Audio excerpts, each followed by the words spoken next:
చంపినాడు వాడే అని నువ్వు చెప్పినా ఏమీ చేయకుండా వదిలేసినానని నువ్వు అనుకుంటున్నావేమో.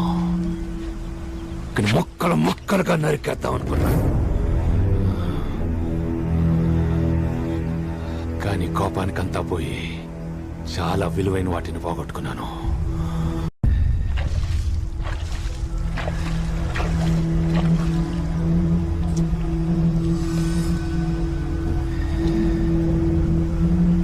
మీ అన్నని చంపినాడు వాడే అని నువ్వు చెప్పినా ఏమీ చేయకుండా వదిలేసినానని నువ్వు అనుకుంటున్నావేమో.